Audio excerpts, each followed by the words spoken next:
வணக்கம். 2019 EO great 3 degree standard கொஸ்டினில் அதோட தொடர்ச்சி இன்னைக்கு பார்க்கலாம். Third part. நாம் காணும் இந்த உலகம், எந்த உலகம் யார் உயிர்கள் தோன்றினாலும் அது கண்டிப்பாக இறப்புன்னு ஒன்று இருக்குது. ஸோ அந்த உலகமும் அப்படிதான், தோன்றி அழியும். அடுத்த வினா, சகல நிலையில் என்ன ஏற்படுகிறது அப்படின்னு கேட்டிருக்காங்க. உயிர்களின் அவத்தைகள் 3 அப்படின்னு சொல்லியிருக்கோம்ல. கேவலத்திலிருந்து சுத்த நிலை வரையும், அந்த நடுவில் இருக்கிற நிலை தான் சகல நிலை. கேவல நிலைனா ஆன்மாவுக்கு உடம்பே இல்லாமல் அது ஆன்மத்தோடையே ஆன்ம மலத்தோடையே இருக்கும். அது கேவல நிலை அப்படின்னு சொல்றது. சுத்த நிலைனா கடவுளையே அடைஞ்சன அந்த நிலை. சகல நிலைனா அதுக்கு தனு கரண புவன போகங்கள் கொடுக்கப்படுகின்றன. தனு கரண புவன போகங்கள்னா, தனுனா அதுக்கு உயிர் உடல், இது மனம், புவனம்னா பூமி, போகங்கள்னா அந்த பூமியில் நம்ம அடையக்கூடிய விஷயங்கள், அது எல்லாமே கொடுக்கப்படுகின்றன. சகல நிலையில் இது எல்லாமே ஆன்மாவுக்கு வழங்கப்படுகின்றன. அடுத்த வினா, மனனம் செய்பவனை திராணனம் செய்வது. திராணனம் அப்படின்னா காப்பாற்றுறது, ரட்சிக்கிறது. இது ஆப்ஷன்ஸ் பார்த்தாவே தெரியும். மனனம் செய்வனை ரட்சிக்கும்னா மந்திரம் ஆகும். அடுத்த வினா, கொடிமரத்தின் எண்கோணமாய் இருக்கும் பகுதி என்ன பாகம்? எண்கோணம்னா பாலிகன் அப்படின்னு சொல்லுவாங்கல்ல. கொடிமரத்தில் எண்கோணமாய் இருக்கும் பகுதி. ஆன்சர் விஷ்ணு பாகம். கொடிமரத்தின் அடி கீழே இருக்கிற அடி சதுரமாக அந்த பாகமாக இருக்கும், அது பிரம்ம பாகம்னு சொல்லுவாங்க. அதுக்கு மேலே இந்த எண்கோண அமைப்பில் அமைப்பாங்க, அது விஷ்ணு பாகம்னு சொல்லுவாங்க. நீண்டமாக உருளை வடிவத்தில் இருக்குல்ல, அது ருத்ரபாகம் அப்படின்னு சொல்லுவாங்க. அடுத்த வினா, கொடிமரத்தின் மேல் குதிரையை அமைக்கும் கோயில். ஆன்சர் சாஸ்தா கோயில். சாஸ்தானா ஐயப்பன், அந்த அவருடைய இன்னொரு நாம மாதிரி சாஸ்தா கோயில்னு. அதில் கொடிமரத்தின் மேலே குதிரை சிலை வச்சிருப்பாங்க. ஸோ கொடிமரத்தின் மேல் குதிரை அமைக்கும் கோயில் சாஸ்தா கோயில். அடுத்த வினா, கோயிலில் பலிபீடம் எதை உணர்த்துகிறது? விடை பாசத்தை உணர்த்துகிறது. பதி பசு பாசம்ங்கிற மாதிரி நம்ம உயிர்கள் எல்லாத்தையும் கட்டு வச்சிருக்கிறதே இந்த பாசம் தான். அதை உணர்த்துற மாதிரி தான் கோயிலில் பலிபீடம் வச்சிருப்பாங்க. ஸோ பலிபீடம் உணர்த்துவது பாசத்தை. அடுத்த வினா, கோயில் விமானங்கள் எத்தனை வகைப்படும்? முன்னாடியே நம்ம பார்த்த மாதிரி 3 வகையான அமைப்பு முறைகள் இருக்குது விமானங்களுக்கு. திராவிடம், நாகரம், வேசரம் அப்படின்னு சொல்லிட்டு. ஸோ 3 வகைப்படும். அடுத்த வினா, பிரம்மனும் ஆன்மாவும் வேறானவை என்ற நிலைப்பாடு உடையவர். பிரம்மம் ஆன்மா வேறு அப்படின்னா துவைதம் அப்படின்னு சொல்லுவாங்க. ரெண்டு இருக்கு அப்படின்னு அர்த்தம் இருக்கு. அதை இது சொல்றது மத்துவர் அப்படின்னு சொல்றது. மற்ற சங்கரர், ராமானுஜர் இவங்க எல்லாமே பிரம்மமும் ஆன்மாவும் ஒன்று அப்படிம்பாங்க. சங்கரர் பிரம்மமும் ஆன்மாவும் ஒரே ஜீவம், ஒரே பிரம்மே அப்படின்னு சொல்லுவாரு. ராமானுஜர் உயிர்கள் கடவுளோட ஒரு பரிணாமம், ஆனால் பிரம்மமும் ஆன்மாவும் ஒன்று தான், ஆனால் உயிர்கள் கடவுளோட ஒரு பரிணாமம் அப்படின்னு சொல்லுவார் ராமானுஜர். அடுத்த வினா, ஜீவன்களுக்கும் இடையே உள்ள வேற்றுமை இன்மையை மத்துவர் இவ்வாறு அழைப்பார். இதுக்கு விடை ஜீவ பரஸ்பர பேதம். அதான் ஜீவனுக்கும் கடவுளுக்கும் வேறுபாடா சொல்றதுதான் ஜீவன் பரஸ்பர பேதம். பேதம்னா வேறுபாடா சொல்றது. ஜீவ பரஸ்பர பேதம். அடுத்து, தகராலய ரகசியம் என்ற நூலின் ஆசிரியர். இதுக்கு விடை பாம்பன் சுவாமிகள். தகராலய ரகசியம் அப்படின்னா, முருகர் நிறைய மயில் இருக்கு அவர்கிட்ட. இந்திர மயில், கோயில் மயில் அப்படின்னு சொல்லி நிறைய மயில் வாகனத்தில் வருவார். அப்படி காட்சி தருவார் அப்படின்னு நம்பப்படுது. இதுல பாம்பன் சுவாமிகளுக்கும் முருகர் மயில் மீது ஏறி காட்சி தந்திருக்கிறார். அதை பத்தி அவர் எழுதின நூல் தான் தகராலய ரகசியம். அடுத்த வினா, வேசர விமானத்தை எந்த பாலின விமானமாக கூறுவர்? இதற்கு விடை அலி விமானம். இந்த வேசர விமானம்ங்கிறது வட்ட வடிவில் இருக்கும். நாகரம் அப்படிங்கிற நாகர விமானம் என்னன்னா சதுரமா அமைப்புல இருக்கும். திராவிட விமானம் நம்ம இப்போ தஞ்சை பெரிய கோயில் அந்த மாதிரி நம்ம திராவிட கலையில் இருக்கிற மாதிரி எல்லா விமானங்களும் அந்த மாதிரி இருக்கும், ஒரு அடுக்கு அமைப்பில் இருக்கும். இந்த வேசர விமானம் வட்டமாக இருக்கும், அதை அலி விமானம் அப்படின்னு சொல்லுவாங்க. அடுத்த வினா, கோயிலின் பீடம் முதல் அனைத்தும் சதுரமாக உள்ள விமானம் எந்த வகையை சார்ந்தது? இப்போ முன்னாடி சொன்னதே தான். பீடம் முதல் விமானம் வரை சதுரமாக இருக்கும். நாகரம் 4 கரமாக இருக்கும், சதுரமாக இருக்கும் அப்படிங்கிறது தான் இருக்கு. ஸோ நாகரம் தான் சதுரமாக இருக்கும். அடுத்த வினா, கீழ்கண்ட உரைகளை ஆராய்க. இந்து மத கிளைகளாக பல மதங்கள் உள்ளன. கடவுள் இல்லை என்று சொல்கின்ற மதங்கள் இல்லை. இதில் எது சரியானது? இந்து மத கிளைகளாக பல மதங்கள் உள்ளன. ஆமா, இந்து மதத்திலேயே வைஷ்ணவ, சைவம் அப்படின்னு சொல்லிட்டு நிறைய மதங்கள் இருக்கு. கடவுள் இல்லை என்று சொல்லுகின்ற மதங்கள் இந்து மதத்துல இல்லையா? இல்ல, இருக்கு.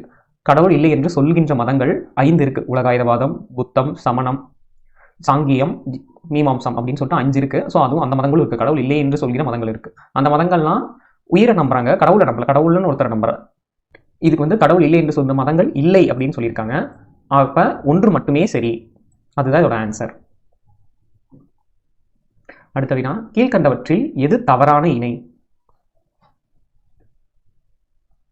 சாங்கியம் அப்படிங்கிற தோற்றுவித்தவர் வந்து கபிலர் தான். கபிலர்னா யோககால முனிவர், அந்த கபிலர். ஸோ அது சரி. அத்வைதம் சங்கரர். ஆமாம், சங்கரர் தான் அத்வைதத்தை சொன்னார். யோகம்ங்கிறது ஜெய்மினி இல்லை. ஜெய்மினி சொன்னது வந்து மீமாம்சத்தை, யோகம் வந்து பதஞ்சலி அந்த மாதிரி வருவாங்க. அப்போ இதுதான் தவறாக இருக்கு. வைசேடிகம் தான் கானதர் அப்படிங்கிறவர் தான் அந்த இது சொல்றேன். ஸோ அப்போ யோகம் ஜெய்மினி இதுதான் தவறான இது.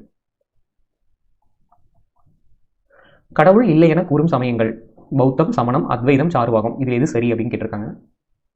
நம்ம இப்போ தான் சொன்னோம், கடவுள் இல்லை என்று கூறுவது 5 இருக்கிறது. உலகாயுதவாதம் அதுதான் வந்து சார்வாகம் அப்படின்னு அதுக்கு இன்னொரு பேர் இருக்கு. பௌத்தம், சமணம் அது எல்லாமே சொல்லுது. சாங்கியம், மீமாம்சம் அது மொத்தம் 5 சொல்லுது. இதில் அத்வைதம் அப்படிங்கிறது கடவுள், இது சங்கராச்சாரியார் சொல்றது, கடவுள் இருக்குன்னு தான் சொல்றது. ஜீவமும் கடவுளும் ஒரே பிரம்மமே அப்படின்னு சொல்றது அத்வைதம். ஸோ அப்போ இது வந்து கடவுள் இருக்குன்னு தான் சொல்லுது. அப்போ 3 வந்து தவறானது. அப்போ 3 இல்லாதது மற்ற 1, 2, 4 இது மட்டுமே சரி. அடுத்த வினா, பின்வருவனவற்றுள் சிவபெருமானின் சிகையை அலங்கரிப்பவை. சிவபெருமானோட சிகையில் என்னென்ன இருக்கும்? அவர் கங்கையையும் பிறையையும் சூடியிருப்பார். அடுத்த வினா, சனாதன தர்மம் என்று அழைக்கப்படும் மதம்.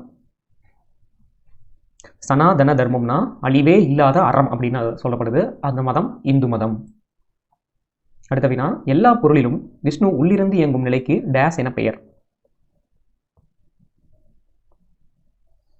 இதுக்கு ஆன்சர் அந்தரியாமி.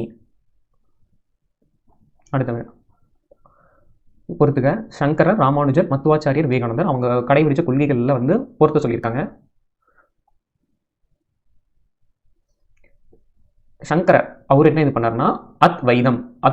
துவைதம் அப்படின்னா 2ன்னு அர்த்தம். அத்வைதம்னா 2 இல்லை 1 தான் அப்படிங்கிறது. சங்கராச்சாரியர் வந்து ஜீவனும் கடவுளும் ஒரே பிரம்மம் அப்படின்னு சொல்றாரு. அப்போ சங்கரர் சொன்னது அத்வைதம். ராமானுஜர் சொன்னது விசிஷ்டா அத்வைதம். அத்வைதம் தான் அவர் சொல்றது. கடவுள் தான் எல்லாத்துக்கும் மேலே அப்படிங்கிறது ஓகே. கடவுள் வந்து உயிர் வந்து கடவுளோட ஒரு பரிணாமம் தான். அதில் வந்து சித்து அசித்து அப்படின்றத மாதிரி விசேஷமான பொருட்கள்லாம் இருக்குது. அந்த மாதிரி சொல்கிறது வந்து விசிஷ்டாத்வைதம். ராமானுஜர் சொன்னது விசிஷ்டாத்வைதம். மத்துவாச்சாரியார் சொன்னது துவைதம். இல்லை கடவுள் வேற உயிர்கள் வேற அப்படின்னு சொல்றது தனியாக சொன்னது மத்துவாச்சாரியர் துவைதம் சொன்னார். விவேகானந்தர் வந்து இப்போ நடைமுறையில் இருக்கிற அந்த வேதாந்தம் உபநிடதங்களை பற்றிலாம் நடைமுறை வேதாந்தத்தை பற்றி சொன்னார். இப்போ சங்கரர் வந்து அத்வைதம் 3, ராமானுஜர் வந்து விசிஷ்டாத்வைதம் 1, மத்துவாச்சாரியார் துவைதம் 4, விவேகானந்தர் நடைமுறை வேதாந்தம். அப்போ 3, 1, 4, 2. அடுத்த வினா, திருமுறைகளின் எண்ணிக்கை டேஸ் ஆகும்.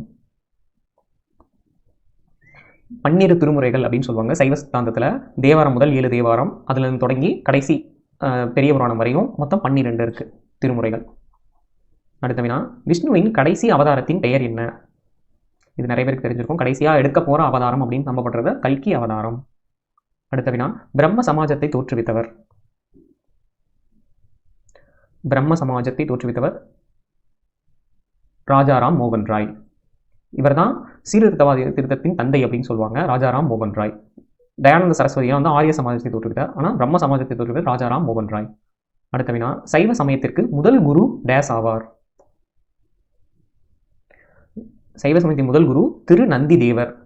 நந்தி தான் எப்பயுமே சிவன் கோயில்களில் வந்து அதனால தான் வந்து லிங்க வடிவம் அது மாதிரி சிவனுக்கு இருக்கிற அமைப்புகள் எல்லாத்துக்கும் முன்னாடி வந்து நந்தி சிலையும் வச்சிருப்பாங்க. அவர் தான் நமக்கு முதல் குரு அப்படின்னு சொல்லிட்டு திரு நந்தி தேவர் தான் சைவ சமயத்திற்கு முதல் குரு. அடுத்த வினா, உள்ளது போகாது இல்லது வாராது எனப்படுவது. உள்ளது என்னைக்கும் போயிடாது, இல்லாத நமக்கு கிடைக்காது வந்து வராது அப்படின்னு சொல்றது சத்காரியவாதம், சத்தியமான வாதம். அந்த மாதிரி அதுக்கு வந்து சத்தியம்னா உண்மை இல்லை, இந்த சத்காரியவாதத்துல தான் இப்படி இருக்கிறது மட்டும் கரெக்டான இருக்கிறது மட்டும் தான் கிடைக்கும் அப்படின்னு சொல்றது. உள்ளது போகாது இல்லது வாராது அப்படின்னு சொல்றது இந்த சத்காரியவாதத்துல தான் இதை சொல்லுவாங்க. அடுத்த வினா, சப்த மாதர்கள் எத்தனை பேர்? இப்போ நவம்னா 9, அஷ்டம்னா 8 அப்படி சொல்ற மாதிரி சப்தம், சப்தரிஷி, சப்தஸ்வரம் 7 ஸ்வரங்கள் அப்படின்னு சொன்னாங்களா, சப்தம்னாவே 7. அடுத்து சக்தி பீடங்கள் எத்தனை? சக்தி பீடங்கள் இன்னைக்கே ஒவ்வொன்றும் மாற்றி சொல்லுவாங்க. பட் ஆனால் நமக்கு புத்தகத்தில் இருக்கிறதும் தந்திர சூடாமணி அந்த புத்தகத்திலே சொல்றது எல்லாரும் பொதுவாக எடுத்துக்கிறது 51. அதுதான் சக்தி பீடங்கள் 51. சக்தியோட ஒவ்வொரு உறுப்பும் ஒவ்வொரு பகுதியிலையும் எந்த இடத்துல இருக்கும் அந்த இடத்துல வந்து கடவுள் அம்மன் வந்து எழுந்திருப்பாங்க. அது எல்லாமே சக்தி பீடங்கள் சொல்லுவாங்க. 51 இருக்கு. அடுத்த வினா, சண்முக நதி எங்கு உள்ளது? சண்முக நதிங்கிறது சண்முகம்ங்கிறது முருகரோட பேர் இல்லையா, அவரோட பேரிலேயே அழைக்கப்படுற நதி. 6 கிளை நதிகள், 6 கிட்டுப்பிடி நதிகள் சேர்ந்து ஓடுறதா இருக்கு இந்த சண்முக நதி. எந்த ஊர்னா பழனி. அடுத்த வினா, நிஷ்கலம் என எதனை குறிப்பிடுவர்? நிஷ்கலம்னா ஒரு வடிவமே இல்லாததை குறிக்கிறதுக்கு. ஒரு வடிவமே இல்லாமல் இருக்கிறத நம்ம எப்படி ஒரு வடிவத்தால் குறிக்க முடியும் அப்படின்னா அதுக்காகவே உருவாக்கப்பட்ட அமைப்பு தான் லிங்கம். லிங்கம் தான் வந்து நிஷ்கலமா இருக்கு அப்படின்னு சொல்லுவாங்க. அடுத்த வினா, திருமுருகாற்றுப்படை பாடலை அருளியவர். திருமுருகாற்றுப்படை 10 பாட்டில் வந்து இதுவும் ஒரு முதல் திருமுருகாற்றுப்படை சொல்லுவாங்க. அதை எழுதியவர் வந்து நக்கீரர்.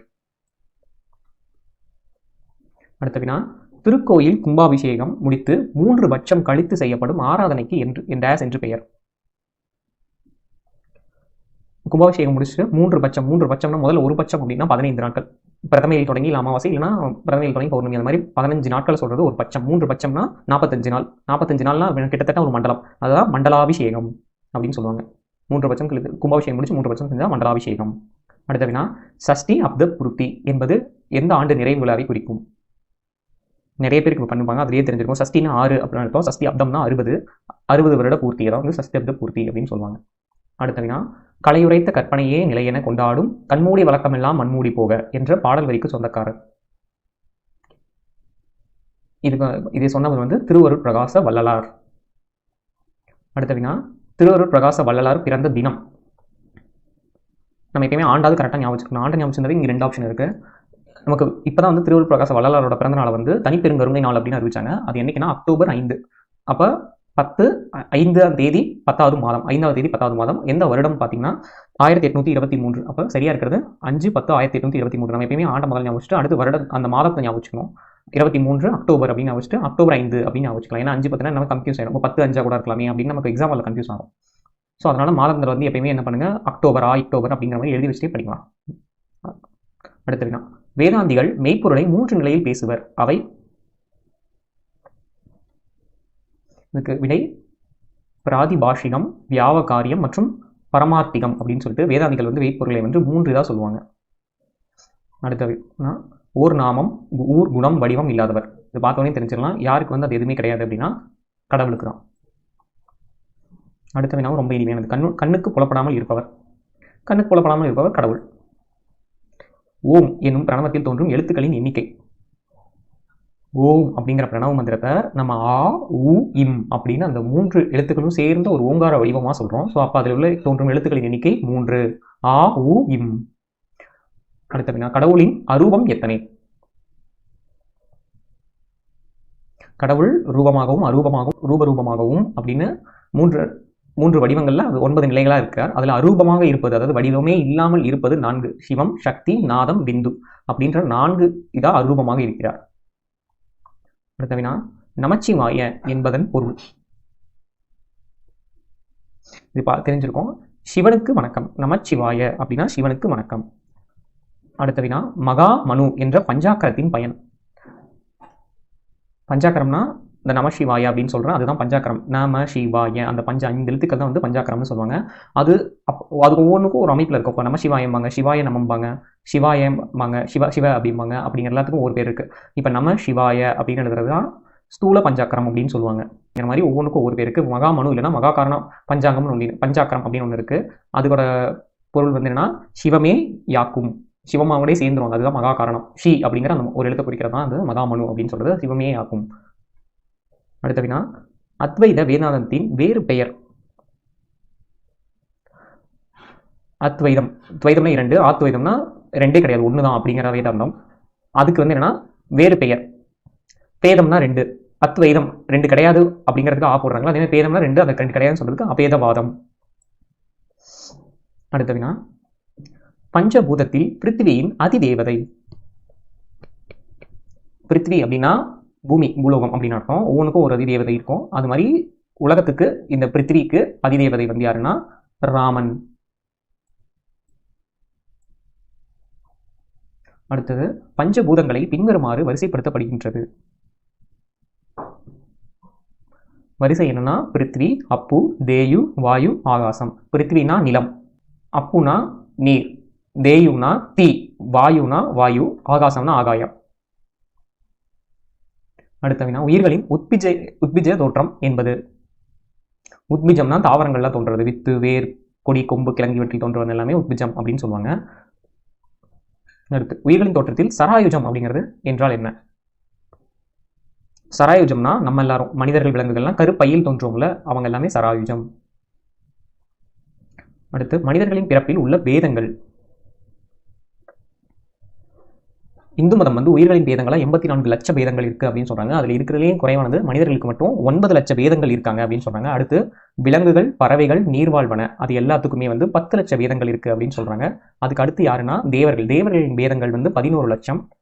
அதுக்கப்புறம் ஊர்வன வந்து 15 லட்சம் சொல்றாங்க பேதங்கள். அதுக்கு எல்லாத்தை விட அதிகமான பேதங்கள் எதுக்கு இருக்குன்னா தாவரங்களுக்கு தான் இருக்கு. அது 19 லட்சம். இது எல்லாத்தையும் நம்ம கூட்டணும்னா 84 லட்சம் வரும். ஸோ அப்போ உயிர்களின் பேதங்கள் 84 லட்சம். அதில் மனிதர்களுக்கு மட்டும் உள்ள பேதங்கள் 9 லட்சம். பாருங்க, அடுத்த வினவும் அதே இதை குறிப்பிடுறதா. நீர்வாழ்வன பிறப்பில் உள்ள பேதங்கள். விலங்குகளுக்கும் 10 லட்சம், பறவைகளுக்கும் 10 லட்சம், நீர்வாழ்வனுக்கும் 10 லட்சம். ஸோ அப்போ நீர்வாழ்வன 10 லட்சம் பேதங்கள். அடுத்து தாவர உயிரினத்தின் உள்ள பேதங்கள். தாவரங்களுக்கு தான் இருக்கிறதுலேயே அதிகமான பேதங்கள் இருக்கும். அதுதான் சொன்னது 19 லட்சம். ஒரே டாபிக்ல இருந்து அடுத்த கொஸ்டின்ஸ் எல்லாம் வந்திருக்கு. அடுத்து ஆணவ மலத்தின் 8 இயல்புகளும் மாயா மலத்தின் 7 இயல்புகளை காட்டும் இருபா 20 சைவ சாத்திர நூல் கண்ம மலத்திற்கு கூறும் இயல்புகளின் எண்ணிக்கை. இருபா 20 அருணதி தேவர் எழுதுகிறது. சாத்திர நூல்கள் 14 இதுவும் 1, இருபா 20 1. அதுல கண்ம மலம் கூறும் இயல்புகளின் எண்ணிக்கை 6. அடுத்த வினா திருவைந்தெழுத்தின் வகையினை பொறுத்துக. இந்த திருவைந்தெழுத்துனா நமசிவாய அப்படின்னு சொல்றது. அதுல ஒவ்வொன்று ஸ்தூல பஞ்சாட்சரம், சூக்கும பஞ்சாட்சரம், அதிசூக்கும பஞ்சாட்சரம் அப்படின்னு சொல்றது. இதுல ஒவ்வொரு எழுத்துக்கும் ஒரு அர்த்தம் இருக்கு. இப்போ சீனா சிவன், வானா சக்தியோட சக்தி அப்படிங்கிற அந்த அருள், அவரோட சிவனோட அருள். யாங்கிறது நம்மளோட உயிர், நா அப்படிங்கிறது வந்து ஆணவம், மானா மலம். இப்ப நம சிவாய அப்படின்னு எழுதுறோமா, இதை வந்து ஸ்தூல பஞ்சாட்சரம். இப்ப நம்ம எல்லா இடத்துலையும் நம சிவாயணும், ஸ்தூலம்னா கண்ணுக்கு தெரியற மாதிரி அந்த மாதிரி நம்ம எல்லாத்தையும் எழுதுறோம் நம சிவாய அப்படின்னு எழுதுறோமா. இது வந்து ஸ்தூல பஞ்சாட்சரமே தான். சரியா தான் புரிஞ்சிருக்கு. ஏக்கு வந்து 1 தான். அடுத்து ஆனா இது பாருங்க, முதல்ல வந்து ஆணவத்தை சொல்லிட்டு அதுக்கப்புறம் கடவுளை சொல்றோம். ஆணவம் மலங்கள் எல்லாம் முன்னாடி வச்சுட்டு முதன்மைப்படுத்திட்டு சிவாய எழுதுறோம். அப்படி எழுதாம சூக்கும பஞ்சாட்சரம் முதல்ல சிவன் கடவுள், அவரோட அருள், அவருக்கு அந்த அருளுக்கு அப்புறம் நம்ம அதுக்கப்புறம் ஆணவத்துக்கும் மலத்துக்கும் இருக்கு, கடைசியா இருக்கு. ஸோ அப்ப நம்ம உயிர் யா அப்படிங்கிறது கடவுளுக்கும் அவரோட அருளுக்கும் அந்த ஒரு பக்கமும், ஆணவம் மலம் இது ரெண்டுக்கும் நடுவில் இருக்க மாதிரி இருக்கும். ஸோ அதுதான் வந்து சூக்கும பஞ்சாட்சரம் சொல்றது. அதிசூக்கும பஞ்சாட்சரம்ங்கிறது இந்த ஆணவ மலங்கள் எல்லாம் அகற்றி நம்ம 2 பக்கமும் வந்து கடவுளாக இருப்பார். சிவாய சிவ அப்படின்னு இருக்கிறது. இது எல்லாமே சரியா புரிஞ்சிருக்கு. ஏக்கு 1, பிக்கு 2, சிக்கு வந்து 3. அப்ப முதல் விடை A 1 2 3. இப்போ நம்ம 50 கொஸ்டின்ஸ் வந்து பார்த்துருக்கோம். திரும்ப அதை பார்க்குறப்போ எதில் ஆன்சர் பண்ண முடியுதுன்னு பாருங்க. அதே மாதிரி எதெல்லாம் ஆன்சர் வந்து மறுபடியும் பார்க்கும்போது முடியலை அப்படின்னு பார்க்கலாம். அந்த டாப்பிக்ல நோட் பண்ணி வச்சுட்டு அதுதான் நமக்கு புரியல, இன்னும் தெளிவாக புரியணும் அப்படின்னு அர்த்தம். ஸோ அதை படிக்கும்போது அந்த டாப்பிக்ல இன்னும் தெளிவாக படிச்சுக்கலாம். நன்றி, வணக்கம்.